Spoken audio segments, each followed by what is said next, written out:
దేవునికి మహిమ. దేవుని వాక్యాన్ని ధ్యానం చేసే ముందుగా చిన్న ప్రార్థన చేసుకుందాం. ప్రేమగల మా పరలోక తండ్రి, నీ గొప్ప నామానికి స్తుతి స్తోత్రాలు చెల్లిస్తున్నాం.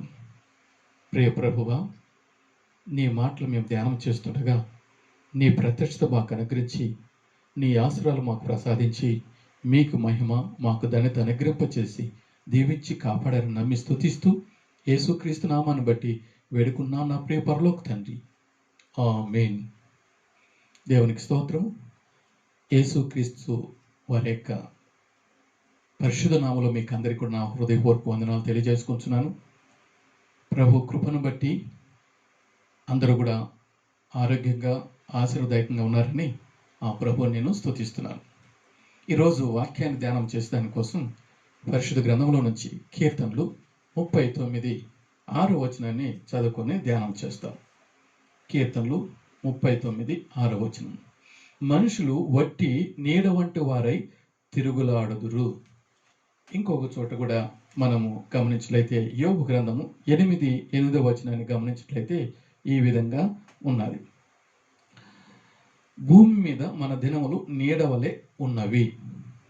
ఈరోజు వాక్య ధ్యానం గమనిస్తే మనుషులు నీడ వంటి వారు అనేటువంటి అంశాన్ని మనము ధ్యానం చేస్తాం. మనుషులు నీడ వంటి వారు. మనుషులంటే మనమందరం మనుషులమే. మనము నీడ వంటి వారము అని దేవుని వాక్యం ద్వారా తెలుసుకుంటున్నాం. దేవుడు ఎందుకు మానవుని యొక్క జీవితాన్ని నీడకు పోల్చారు అనేది మనము పరిశుద్ధాత్మ ద్వారా ధ్యానం చేస్తాం. దేవుని వాక్యాన్ని మనం చదువుకున్నట్లయితే మొదటి దినవృత్తాంతాలు 29వ అధ్యాయము 15వ వచనము ఈ విధంగా ఉన్నది. ఈ మాటను మనము చదివినట్లయితే, మన పితరుల అందరి వల్లే మేమును నీ సన్నిధిని అతిథులమును పరదేశులై ఉన్నాం. మా భూ నివాస కాలము నీడ అంత అస్థిరము. మా భూ నివాస కాలము నీడ అంత అస్థిరము. స్థిరముగా ఉన్నవాడు ఒకడును లేడు అనే మాట అక్కడ రాయబడినది. ఏమని మనము చదువుకున్నామంటే, మానవుని యొక్క జీవితము ఈ భూమి మీద నీడ అంత అస్థిరము. ఎందుకు నీడకు పోల్చినారు అనేది మనం గమనిస్తే, ఒకటి, నీడ అస్థిరమైనటువంటిది, అంటే స్థిరం కానటువంటిది.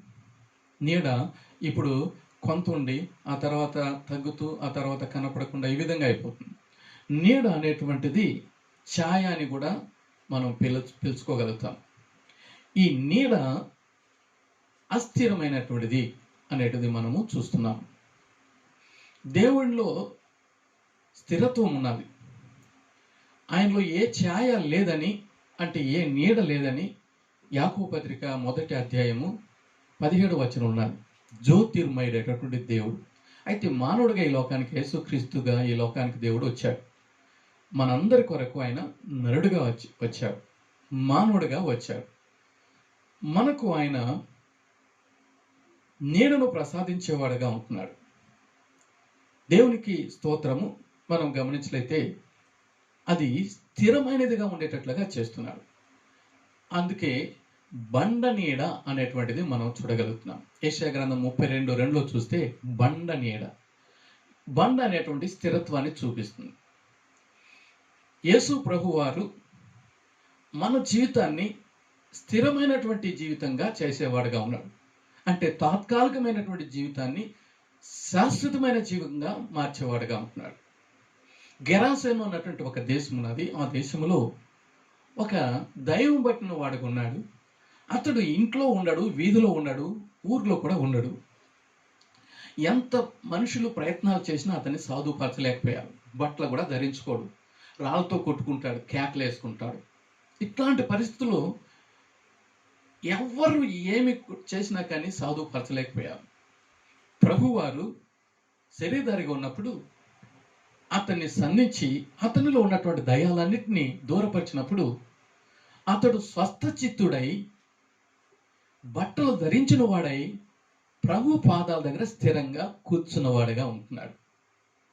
అది అందరికీ ఆశ్చర్యమైంది. ప్రభు వారు అతనితో చెప్తున్నారు, నీవు నీ ఇంటికి వెళ్ళి దేవుడు నీ పట్ల చేసినటువంటి కార్యాల విషయమే సాక్షిగా ఉండమని చెప్తున్నాడు. ప్రభు వారు చెప్పినటువంటి మాట ప్రకారంగా స్వస్థచిత్తుడైనటువంటి ఆ వ్యక్తి, అస్థిరుడైనటువంటి ఆ వ్యక్తి ఇప్పుడు స్థిరమైన వాడుగా ఉండి ఇంటి పట్టున ఉండి దెక్కపలే ప్రాంతం అంతా కూడా సువార్తను ప్రకటించాడు, సాక్షిగా ఉన్నాడు. దేవుడు అస్థిరమైనటువంటి ఆ యొక్క జీవితాన్ని స్థిరమైన జీవితంగా చేశాడు. మానవులైనటువంటి మన జీవితం కూడా ఈ భూమి మీద అస్థిరమైనటువంటిదే. స్థిరమైనటువంటి జీవితము ఎప్పుడు కలుగుతుందంటే బండ నీడకు వచ్చినప్పుడు. కుందేళ్ళు బలహీనమైనవే, అడవిలో బలమైనటువంటి క్రూర మృగాలు మధ్యలో ఉంటాయి. అయితే ఆ బండ సందుకు వస్తాయి, అవి భద్రంగా ఉంటాయి, స్థిరంగా ఉంటాయి, ధైర్యంగా ఉంటాయి. పావురాలు కూడా పేటు సందులో ఉంటాయి, అవి భద్రంగా ఉంటాయి, స్థిరంగా ఉంటాయి. మనం కూడా బండ అయినటువంటి యేసుక్రీస్తును ఆశ్రయించినప్పుడు, ఆయన్ను మనము ఆశ్రయించినటువంటి సందర్భంలో ఆశ్రయం కలిగిన వారిగా ఉండి భద్రంగా ఉంటాం, శాశ్వతంగా ఉండగలుగుతాం, స్థిరమైన వారిగా ఉంటాం. అలాంటి కృప మనకు అనుగ్రహించాలని ఈ వాక్యాన్ని మన ఎదుట పెట్టాడు. మనుషులందరూ నీడ వంటి వారిగా తిరుగులాడుతున్నారు. అయితే క్రీస్తు లేనటువంటి వారిగా ఉన్నప్పుడు ఈ స్థితి సంభవిస్తుంది. సేనాదయం పట్టిన వాడు క్రీస్తు లేనప్పుడు అస్థిరుడై ఉన్నాడు. అయితే క్రీస్తును కలిగినప్పుడు స్థిరమైన వాడిగా ఉన్నాడు. మన జీవితాన్ని కూడా యేసుక్రీస్తును ఆశ్రయించేటువంటిదిగా చేసుకున్నట్లయితే మనము స్థిరమైన వారిగా ఉంటాం. స్థిరమైన విశ్వాసంలో, ప్రార్థనలో, వాక్యంలో ఉండి శాశ్వత కాలం మనం జీవించడానికి దేవుడు కృపను అనుగ్రహించేవాడిగా ఉంటున్నాడు.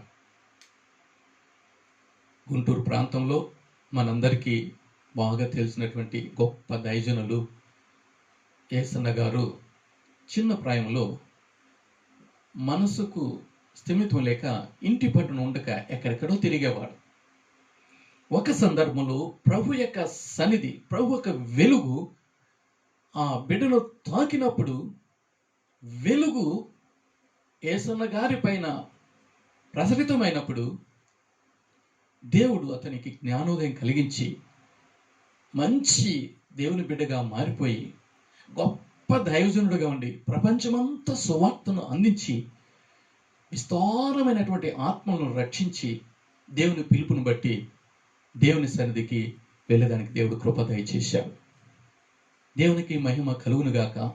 అస్థిరమైనటువంటి స్థితిలోంచి స్థిరమైన స్థితిలోకి దేవుడు ఆ బిడ్డను తీసుకుని వచ్చి గొప్ప కార్యాలు జరిగింపచేసి తన మహిమార్థం ఈ భూమి మీద వాడుకొని శాశ్వతమైనటువంటి దేవుని యొక్క సన్నిధికి చేరేదానికి దేవుడు కృపను అనుగ్రహింపచేశాడు. భారముతో ఉండే వాళ్ళారా నా ఎదుకు రండి, నేను మీకు విశ్రాంతినిస్తానని చెప్తున్నాడు. నీడకు రండి అని ప్రభు పిలిచేవాడుగా ఉన్నాడు. స్థిరమైనటువంటి ప్రభు సన్నిధికి వస్తే మనం స్థిరులుగా ఉండగలుగుతాం, శాశ్వతమైన వారిగా ఉండగలుగుతాం. ఒకవేళ నెమ్మది లేని వారిగా, స్థిరమైన వారిగా లేకపోయినట్లయితే ప్రభు సన్నిధికి వచ్చినట్లయితే ఆ స్థిరత్వాన్ని దేవుడు దయచేస్తాడు. శాశ్వతత్వాన్ని దేవుడు మనకు అనుగ్రహింపచేస్తాడు. నిత్య జీవాన్ని అనుగ్రహింపచేసేవాడుగా, నిత్య రాజ్యాన్ని స్వతంత్రించుకునేటట్లుగా మనకు కృపను అనుగ్రహించేవాడుగా ఉంటున్నాడు. ఒకసారి ఓ వ్యక్తి దేవుని నమ్ముకున్నాడు. పాత జీవితం పోయి క్రొత్త జీవితం వచ్చింది. దేవుడు అతన్ని తన యొక్క సేవలో వాడుకున్నాడు. గొప్ప స్వస్థ వరాన్ని దేవుడు అనుగ్రహించాడు. ఆ దేవుడు ఇచ్చినటువంటి వరాన్ని బట్టి లెక్కలేనంత మందికి స్వస్థ కలిగిస్తున్నాడు. ఆ సందర్భంలో అందరూ అతన్ని ఏమని పిలుస్తున్నారంటే దేవుడు దేవుడు అని. అంటే దైవజనుడు చెప్పాడు, నేను దేవుని కాదు, దేవుని యొక్క నీడను అని.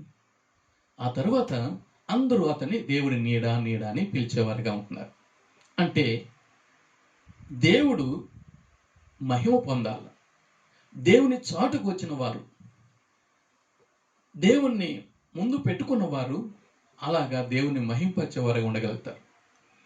దేవుణ్ణి ఆ విధంగా ముందు ఉంచుకున్న వారు అంటే ఆయన శరణు వచ్చిన వారు, ఆయన వెనుక భాగానికి వచ్చిన వారు అలాగా ప్రవర్తించేవారిగా ఉండగలుగుతారు. దేవునికి మహిమ కలిగించేవారిగా ఉంటారు.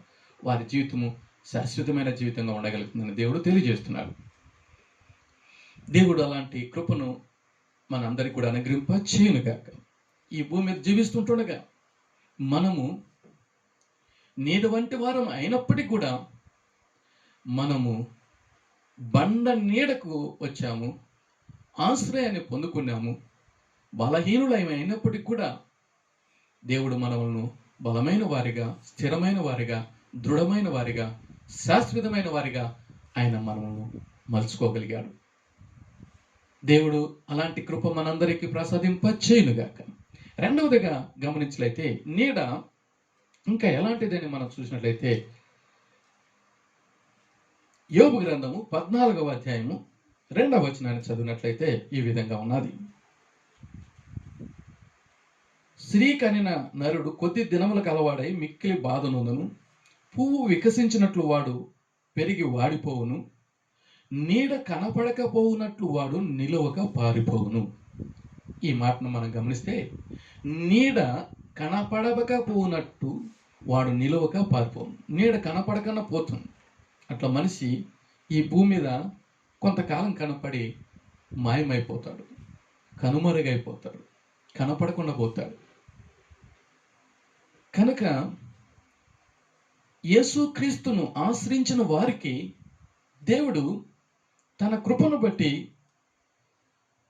ఆయన సందులో ఉంచుకునేవాడుగా ఉంటున్నాడు. నీడ మనకు అనుగ్రహింప చేసి మనల్ని భద్రపరిచి లోకంలో ఉన్నటువంటి కార్యాల్లో మనల్ని కనపడకుండా, లోక కార్యాల్లో, పాప కార్యాల్లో ఉండకుండా దేవుని కార్యాల్లో ఉండేటట్లుగా దేవుడు చేసేవాడుగా ఉంటున్నాడు. రూతు అన్నటువంటి ఒక మోయాబురాలు మోయాబును వదిలి యూదా దేశానికి రాగలిగింది. ఆమెతో కూడా ఓర్ప అనేటువంటి తోడుకోడలు రాగలిగింది. కొంత దూరం వచ్చిన తర్వాత ఓర్ప వెనుదిరిగింది. అయితే రూతు ఒక్కసారి తీసుకున్న తీర్మానము స్థిరంగా, బలంగా, దృఢంగా ఉండి యూదా దేశానికి వచ్చి అక్కడ స్టాండర్డ్గా ఉండిపోగలిగింది. అందుకే రూతు గ్రంథము 2వ అధ్యాయం 12వ వచనంలో గమనిస్తే దేవుని యొక్క రెక్కల నీడ కిందకి వచ్చినది. దేవుని యొక్క రెక్కల నీడ కింద ఆమె వచ్చి మునుపు ఆమె ఉన్నటువంటి దేశంలో, మోయాబు దేశంలో ఉన్నటువంటి కార్యాలు, లోక కార్యాలు ఆమెలో లేకుండా అవన్నీ దూరం అయిపోయి ఇప్పుడు యూదా దేశంలో ఉన్నటువంటి కార్యాలు ఆమెలోకి రాగలిగినాయి. అనగా యెహోవా యొక్క రెక్కల నీడ కిందకు వచ్చింది. అక్కడ రక్షణ కలిగినటువంటిదిగా ఉన్నది, భద్రత కలిగినటువంటిదిగా ఉన్నది. ఆమె బోయజు అన్నటువంటి ఒక గొప్ప వ్యక్తి పొలంలో పనిచేసేటువంటిదిగా ఉన్నది. అక్కడ ఆమె ఎంతగానో మంచిగా ఉంటూ పగలంతా పనిచేస్తూ పరిగెలు ఏరుకునేటువంటిదిగా ఉండి దీన స్థితి నుంచి ఆమె ఉన్నత స్థితికి రాగలిగినది. బోయజును ఆశ్రయించి తర్వాత బోయజుతోనే వివాహమై ఎంతో ధనిరాలు కాగలిగినది. ఆమె మోయాబులో ఉన్నప్పుడు మోయాబు కార్యాలు ఉన్నాయి, కానీ ఇప్పుడు యూదాలోకి వచ్చినప్పుడు ఆ మోయాబు కార్యాలన్నీ మాయమైపోయినాయి. అవన్నీ కనపడకుండా పోయాయి. ఇప్పుడు దేవుని కార్యాలు ఆమెలే కనపడుతున్నాయి. మునుపటి ప్రవర్తన పోయి ఇప్పుడు క్రొత్త ప్రవర్తన వచ్చినది. ఈమె ఇక్కడ ఎంతగానో దేవుని బిడ్డగా జీవించి మంచి పేరును పొంది దేవునికి మహిమ కలిగించేటువంటిదిగా ఉంటున్నది. ఆ రూతుతో కూడా వచ్చినటువంటి ఓర్ప కొంతవరకు వచ్చి వెనుదిరిగిపోయింది. ఆమె కథ అంతటితోనే అంతమైపోయింది. అయితే రూతు ఎంతగానో ధనురాలు కాగలిగినది.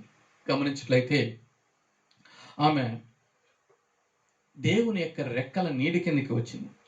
ఈ లోకంలో ఉన్నటువంటి ఆమె, మోయాబులో ఉన్నటువంటి ఆమె, నశించే స్థితిలో ఉన్నటువంటి ఆమె ఇప్పుడు దేవుని యొక్క రెక్కల నీడ కిందకు వచ్చి ఆ తర్వాత బోయజునే వివాహం ఆడి అతనితోనూ ఉండి చరిత్రలో నిలిచిపోయినటువంటిదిగా ఉంటున్నది.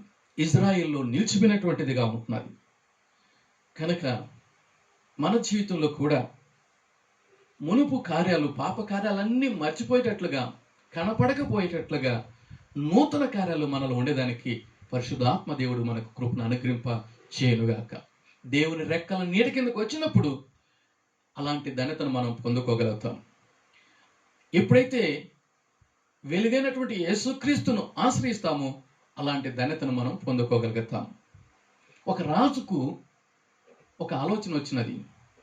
అతడు ఒక గొప్ప గుర్రాన్ని తీసుకొని వచ్చి ఆ గుర్రమును ఎవరైతే స్వారీ చేస్తారో వారికి ఈ గుర్రాన్ని బహుమానంగా ఇస్తానని ప్రకటన చేశారు. చాలామంది గుర్రాన్ని పొందుకోవాలని ఆశించి గుర్రమును ఎక్కుటకు ప్రయత్నం చేశారు.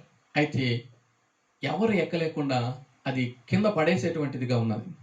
ఎవరు ఎక్కలేకుండా పోతున్నారు. ఆ రాజకుమారుడు గమనించాడు, ఎందుకు ఒక్కరు కూడా ఎక్కలేకపోతున్నారు, స్వారీ చేయలేకపోతున్నారని గమనించినప్పుడు ఆ గుర్రాన్ని ఎక్కిన తర్వాత సూర్యుని తట్టుగున దాన్ని ముఖాన్ని త్రిప్పి దాన్ని స్వారీ చేసినట్లయితే దానికి నీడ కనపడకుండా ఉండి ముందుకు సాగుతుంది. ప్రక్కకు కూడా మళ్ళించి దాన్ని స్వారీ చేసినట్లయితే తన నీడను చూసి అది ఏం చేస్తుందంటే పడేసేటువంటిదిగా ఉన్నది. అయితే ఒక్కడు రాజకుమారుడు మాత్రమే అది ఎరిగి ఆ గుర్రాన్ని అధిరోహించి స్వారీ చేయగలిగాడు. అందరూ ఆశ్చర్యపడారు.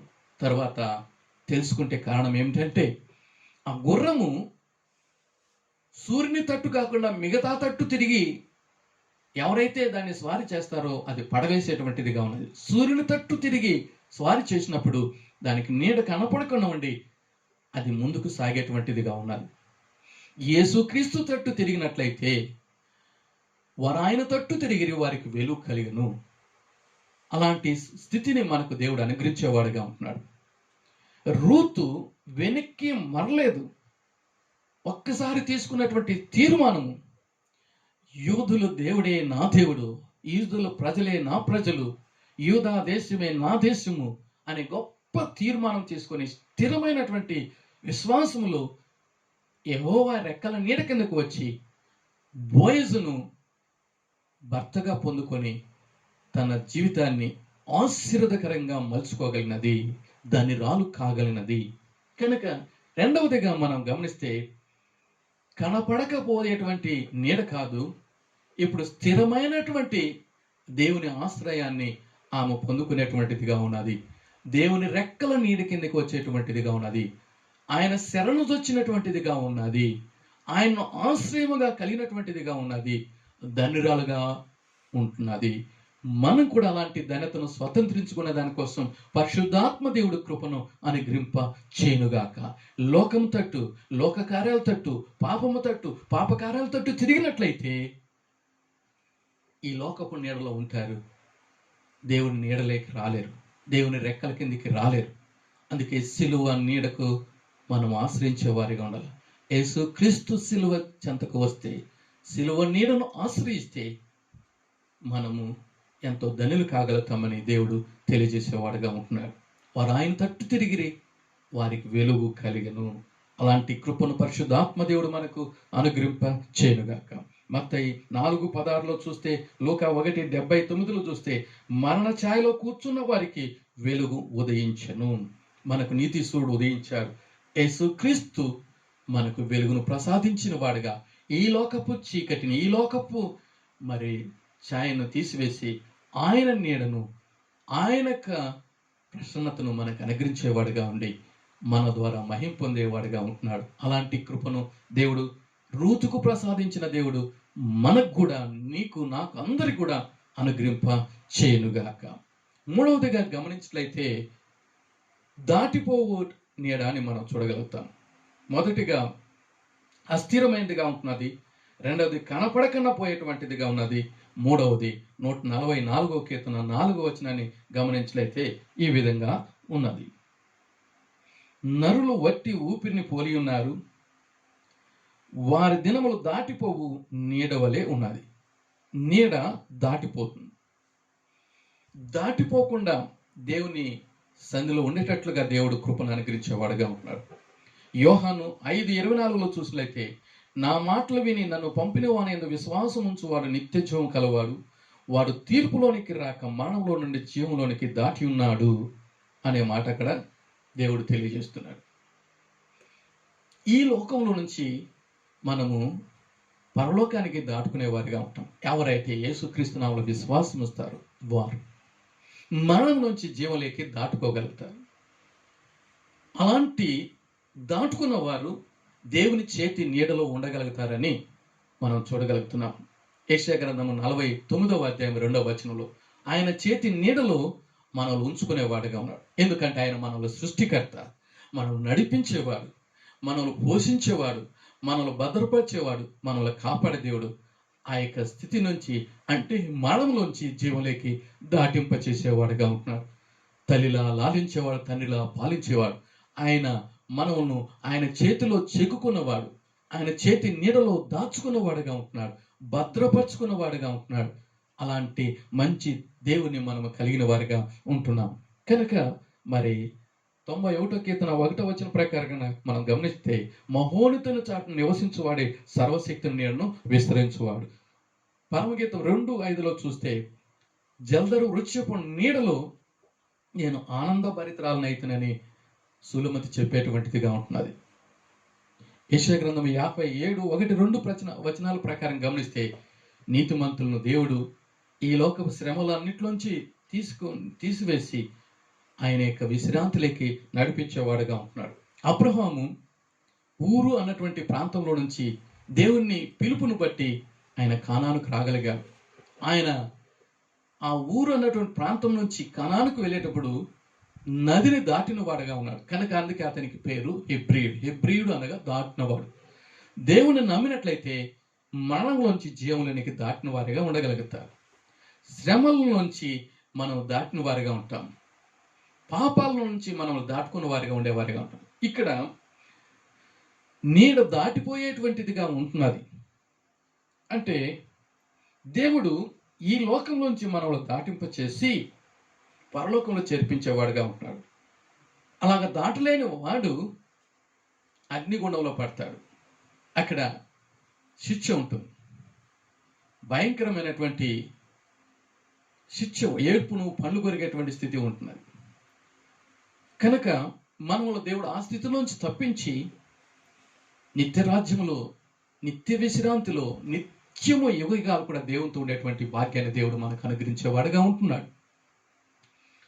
దేవుడు అబ్రహామును అతడు ఉన్నటువంటి ప్రాంతంలో నుంచి పిలిచి తను తాను ప్రత్యక్షపరచుకొని ఆశీర్వదించి ఇతరులకు ఆశీర్వాదకరంగా ఉంటున్నాడు ఆ యొక్క అబ్రహాం. దేవుడు అబ్రహామును ఆశీర్వదించినాడు, అతన్ని ఇతరులకు ఆశీర్వాదకరంగా చేశాడు. అతడు దేవుని యొక్క ఆశీర్వాదాన్ని పొందుకునే దానికోసము నదిని దాటి వస్తున్నాడు. అందుకే అతడు హెబ్రీయుడు అని పిలువబడ్డాడు.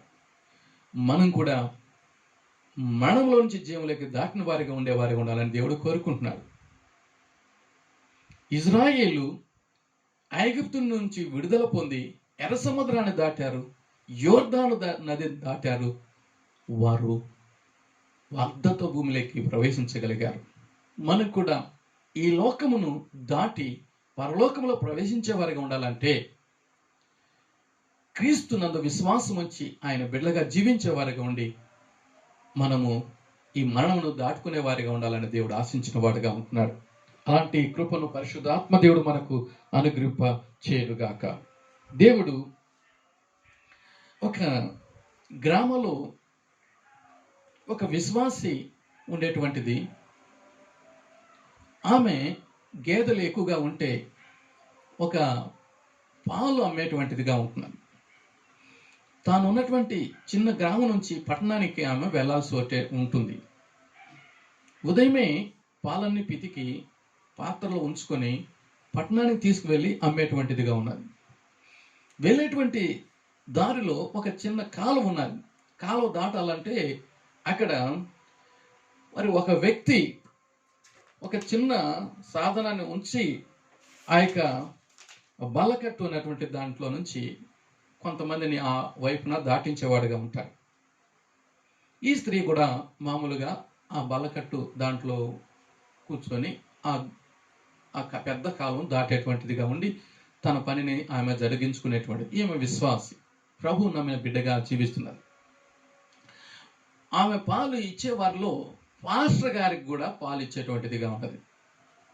పాస్టర్ గారు అడుగుతున్నారు, అమ్మా రోజు లేట్ వస్తున్నావు, నాకు టీ వాడుకున్నది, నువ్వు లేటుగా వస్తే నా పనులన్నీ కూడా మరి లేట్ అయిపోతున్నాయి, నువ్వు తొందరగా రావమంటే ఆమె చెప్తున్నది, అయ్యా నేను ఉండే పల్లె నుంచి ఇదికి రావాలంటే మధ్యలో పెద్ద కాలం దాటాలంటే ఆ బల కట్టేవాడు అందులో మనుషులు నిండితేనే ఈ వైపున దాటిస్తాడు, లేకపోతే అక్కడే ఉండాల్సి వస్తుంది. అయ్యో నువ్వు దేవుని నమ్మిన బిడ్డవు కదా, నీకు విశ్వాసం ఉంది కదా, మన పితరులు మరి ఎర్ర సముద్రం దాటారు, యోర్దాన్ దాటారు, నీకు కూడా అలాంటి విశ్వాసం లేదా? నువ్వు విశ్వాసం కలిగి ప్రార్థన చేస్తే నిన్ను కూడా దేవుడు దాటిస్తాడు కదా అని అన్నాడు ఆ పాస్టర్. అవును కదా అని ఏం ఆలోచన చేసి మరుసటి రోజున ఆమె, మన పితరులు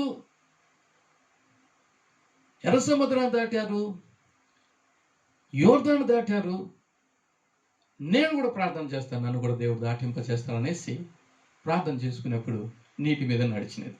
యేసు ప్రభు నీటి మీద నడిచాడు కదా, సముద్రం మీద నడిచాడు. ఏమి నడుచుకొని ఇప్పుడు మామూలుగా పాలు తొందరగా ఇస్తున్నది. పాస్టర్ గారు అడిగారు, అమ్మా ఏం భలే తొందరగా వచ్చేస్తున్నావంటే, మీరే చెప్తారు కదా ప్రార్థన చేస్తే మన పితరులు దాటినట్లుగా నువ్వు కూడా దాటుకొని వస్తావని, మరి నా పనే చేస్తున్నావు. ఓ అమ్మ, ఆయనకు ఆశ్చర్యం అయిపోయింది, ఎట్లా నువ్వు దాటుతావో చూద్దాం పద అనేసి పాస్టర్ గారు ఆమెను ఆ పెద్ద కాలువ దగ్గరికి తీసుకొని వస్తే ఆమె ప్రార్థన చేసుకొని మామూలుగా నీటి మీద నడుచుకొని ఆ పక్కకు వెళ్ళింది. ఈయనకు ఆశ్చర్యం అయిపోయింది, ఓ అమ్మో ఈమె విశ్వాసం ఎంత గొప్పదన, ఈ పెద్ద కాలం దాటేస్తున్నది ప్రార్థన ద్వారా, విశ్వాసం ద్వారా అనుకునేసి ఈయన కూడా మరి దిగుదాము నడుస్తానేమో అనేసి కొంచెం దూరం నడవగానే మునిపోసాగాడు.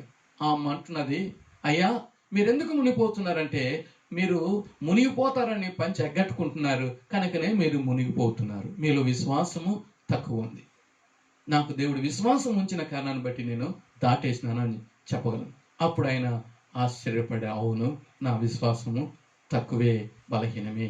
ఆమెలో ఉన్న విశ్వాసము మరి ఆ విధంగా ఆ యొక్క పెద్ద కాలంలో దాటేటువంటి అనుభవం ఆమెకు దేవుడు అనుగ్రహింపచేశాడు. కనుక ఈ భూమి మీద జీవించేటువంటి మనము దాటిపోయేటువంటి నీడలాగా, అంటే దేవుడు మనకు వచ్చినటువంటి శ్రమలైతేమి, కష్టాలైతేమి, బాధలైతేమి, సమస్యలైతేమి, మరణమైతేమి వాటిని దాటించేటువంటి అనుభవంలోకి నడిపించాలంటే క్రీస్తునందు విశ్వాసం ఉంచిన వారిగా ఉండి విశ్వాసంతో వీటన్నిటిని దాటిన వారిగా ఉండాలని, ఈ లోకాన్ని దాటి పరలోకాన్ని స్వతంత్రించుకునే వారిగా ఉండాలని దేవుడు మనకు తెలియజేస్తున్నాడు. కనుక గమనించినట్లయితే మూడవదిగా దాటిపోయేటువంటి నీడ. అయితే మహోన్నతిని చాటును నివసించేటువంటి వాడు సర్వశక్తిని నేను విస్మరిస్తాను. ఇది దాటినప్పుడు మనం శాశ్వతంగా ఉండేటువంటి దేవుని యొక్క సన్నిధిలో ఉండగలుగుతాం. శాశ్వత కాలము ఆయన యొక్క ప్రజలకు విశ్రాంతిని దేవుడు అనుగ్రహించేవాడని హెబ్రీ 4:7 మనము చూడగలుగుతాం. అలాంటి కృప పరిశుద్ధాత్మ దేవుడు ఆయన బిడ్డలైన మనందరికి కూడా అనుగ్రహింప చేయునుగాక. వాక్యాన్ని మనం గమనించినట్లయితే మనుషులందరూ కూడా నీడ వంటి వారై తిరుగులాడుచున్నారని రాయబడినది. కానీ ఆ నీడ ఈ లోకపు నీడ కాదు, బండ నీడగా ఉండి దేవుని యొక్క రెక్కల నీడగా ఉండి ఆయన చేతి నీడలో మనం ఉండేదాని కోసం దేవుడు మనకందరికి కూడా కృపను అనుగ్రహింప చేయునుగాక. ఈ లోకపు నీడ అస్థిరమైంది. అయితే దేవుని చాటుకు వచ్చిన వారికి, ఆయన మరుగుచొచ్చిన వారికి, ఆయన వెనుక భాగానికి వచ్చిన వారికి స్థిరమైనటువంటి నీడగా ఆయన అనుగ్రహించేవాడుగా ఉంటున్నాడు. ఆయన రెక్కల నీడ కిందకి వచ్చిన వారికి భద్రత కలిగించేవాడుగా ఉంటున్నాడు. ఆయన యొక్క చేతి నీడలేకి వచ్చినప్పుడు ఆయన మనల్ని దాటించి ఆయన చేతిలో, ఆయన రాజ్యములో, ఆయన యొక్క సన్నిధిలో నిత్యము యుగయుగాలు ఉండేటువంటి కృపను అనుగ్రహించేవాడుగా ఉంటున్నాడు. అక్కడ ఏ చీకటి లేదు, ఏ వ్యాధి లేదు, ఏ మరణం లేదు, ఏ బాధ లేదు. నిత్య జీవము, నిత్య శాంతి, నిత్య సమాధానము ఈ కాలం కూడా ఆయనతో ఉండేటువంటి ఘనతను మనకు అనుగ్రహించేవాడుగా ఉంటున్నాడు. కనుక నా ప్రియమైన వాళ్ళరా, ఈరోజు వాక్యాన్ని మనం ధ్యానం చేసిన ప్రకారం గమనించలేతే మనుషులందరూ కూడా నీడ వంటి వారై తిరుగులాడుతున్నారని మనం చూసాము.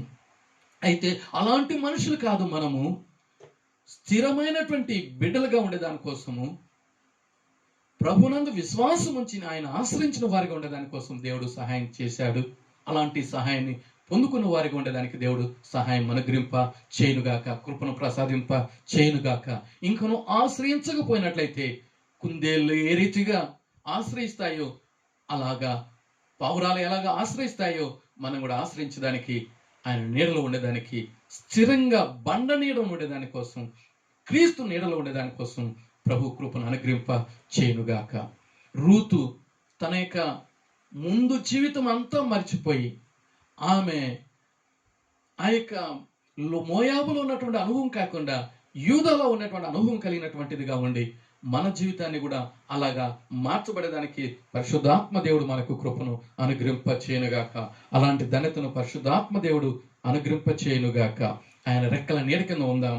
అంతేకాకుండా ఈ లోకంలో నుంచి, ఈ లోక కార్యాలోంచి, పాప కార్యాలోంచి, శాప కార్యాలోంచి దాటిపోయి నిత్య విశ్రాంతిని కలిగిన వారిగా ఉండే దానికోసం, మహోన్నతను చాటును ఉండే దానికోసం పరిశుద్ధాత్మ దేవుడు మనకు కృపను అనుగ్రహించును గాక. అలాంటి ధన్యతను పరిశుద్ధాత్మ దేవుడు మనకు అందరికీ కూడా అనుగ్రహింప చేశారని నమ్మి ఆయన్ను ప్రార్థించుకుందాం.